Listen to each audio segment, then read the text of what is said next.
Bismillahirrahmanirrahim. Pastikan akidahmu. Apakah Tuhan bersemayam di atas arasy? Ada 7 ayat yang menjelaskan istiwa Allah subhanahu wa ta'ala pada arasy. Antara lain Quran surah Thaha ayat 5. A'udzubillahi minasyaitonirrajim. Ar-Rahmanu 'alal arsy istawa. Kata istiwa dalam bahasa Arab mengandung banyak terjemahan. Antara lain 1, bermakna lurus, seperti kata imam untuk meluruskan saf makmum, istawu wa'tadilu. 2, menetap, duduk, berdiam, seperti Quran surah Az-Zukhruf ayat 13, itastawu ala zuhurihi, agar kalian duduk di atas punggungnya. Yang 3, bermakna menguasai dan memiliki, sebagaimana syair istawa bishrun alal iraq min ghairi sayfin wadabin muhraq. Bishru menguasai Irak tanpa pedang dan darah yang mengalir.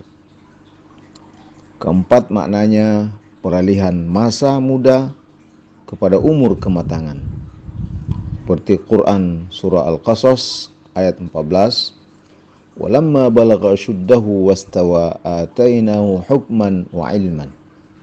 Dan setelah Musa cukup umur dan sempurna akalnya, kami berikan kepadanya hikmah. Karena kemungkinan banyak arti dalam menerjemahkannya, maka kata ini menjadi mutasyabih, pengertian yang samar. Makna pertama lurus, dan makna keempat peralihan kepada masa kematangan. Tentu tidak mungkin terjadi pada Allah. Maka bagaimana dengan makna kedua, yakni menetap, duduk, tinggal, atau bersemayam? Syekh Abu Zahra menyatakan bahwa akal sehat manusia sulit menerima bahwa Allah ada di atas langit atau berada di atas arasy, karena pasti akan mengarahkan pikiran manusia bahwa Allah itu memiliki potongan tubuh, dan itu mustahil bagi Allah.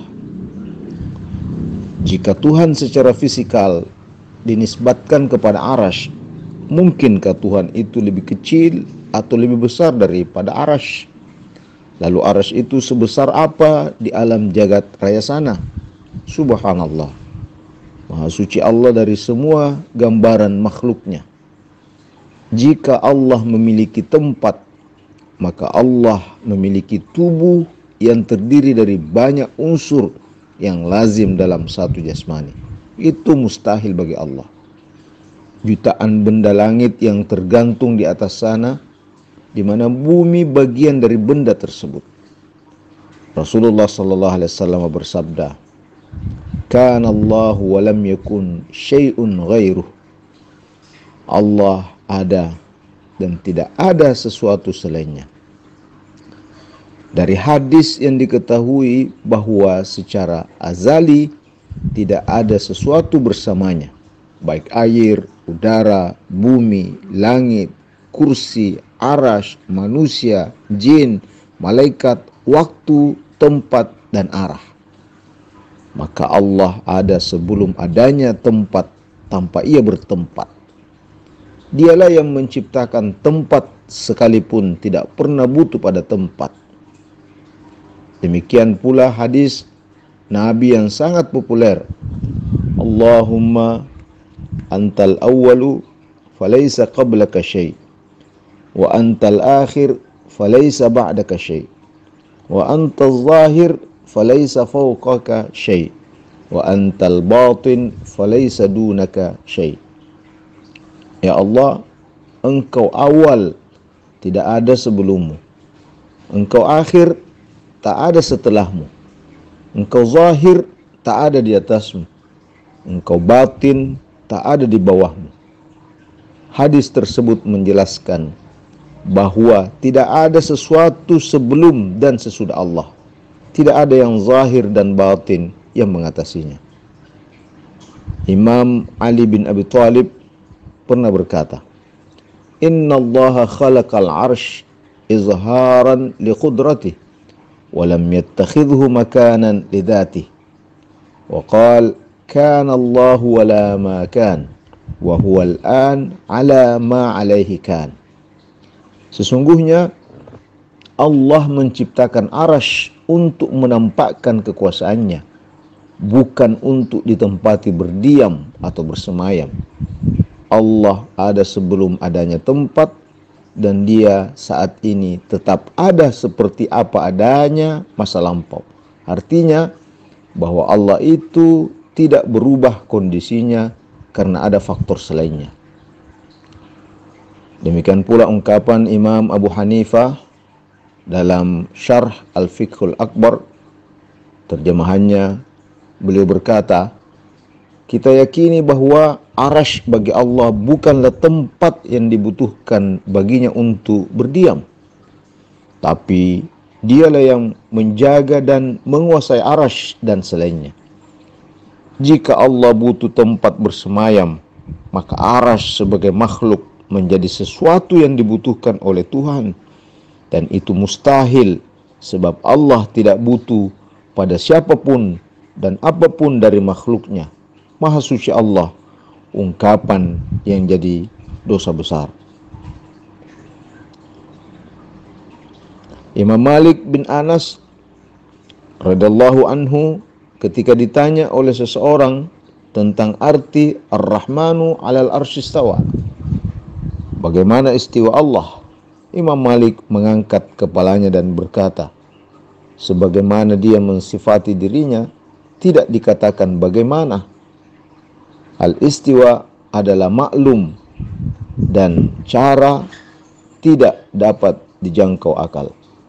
Maknanya bahwa istiwa Allah diketahui tertera di dalam Al-Quran, tapi berkaitan dengan cara adalah hal yang tidak mungkin karena bentuk, cara, duduk, menetap, dan lain sebagainya sesuatu yang tidak bisa diterima akal, sebab kegiatan itu hanya dilakukan oleh yang punya tubuh.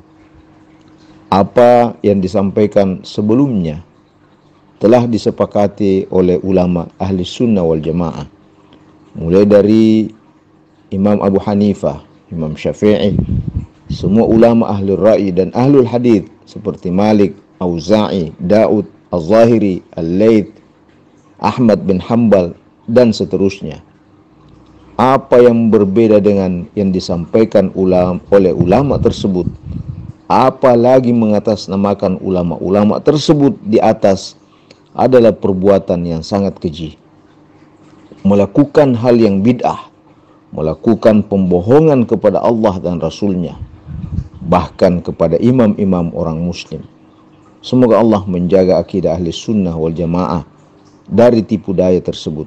Demikian yang disebutkan dalam kitab At-Tabsirah fid Din. Maka ada dua arti dalam menerjemahkan Ar-Rahman 'alal arsy istawa. Pertama, bahwa Allah itu bersemayam di atas arasy. Arti ini sangat membahayakan akidah umat Islam karena bisa bertentangan dengan ayat yang secara sharih menjelaskan laisa kamitslihi syai' wa huwas samiul basir.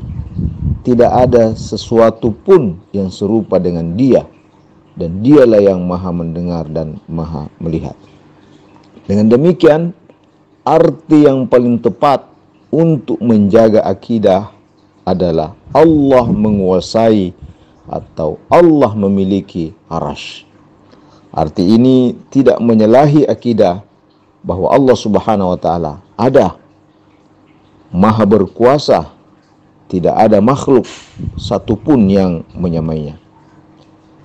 Kita mengangkat tangan ketika berdoa ke langit karena tempat turunnya rahmah dan berkah, bukan karena Tuhan ada di langit.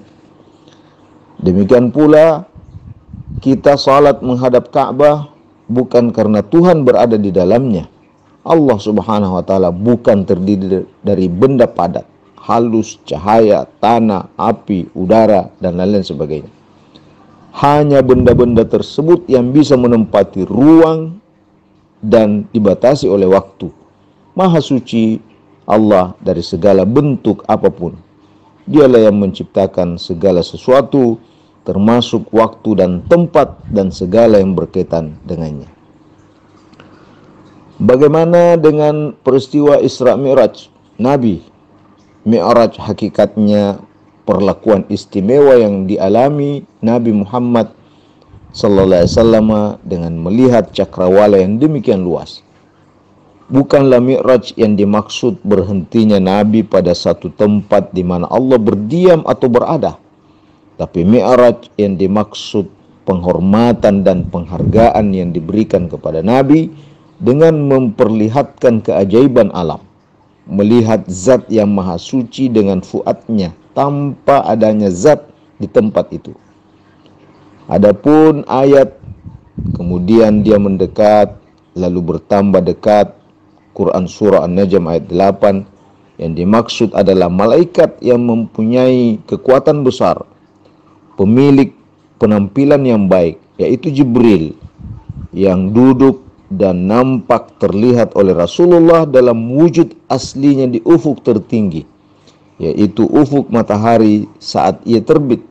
Kemudian Jibril mendekat kepada Rasulullah, dia semakin mendekat sehingga kedekatannya sedekat 2 busur panah atau lebih dekat lagi. Lalu Allah mewahyukan kepada hambanya Muhammad apa yang dia wahyukan melalui Jibril. Hati Muhammad tidak mendustakan apa yang dia lihat dan saksikan. Allah maha besar, bukan berdasar pada ukuran. Allah maha meliputi segala sesuatu tanpa sekat waktu dan batas. Allah ada sebelum adanya makhluk. Dia tak membutuhkan makhluk, dan tak satu pun makhluk yang sama atau bagian dari dirinya. Jaga akidah kita. Assalamualaikum warahmatullahi wabarakatuh.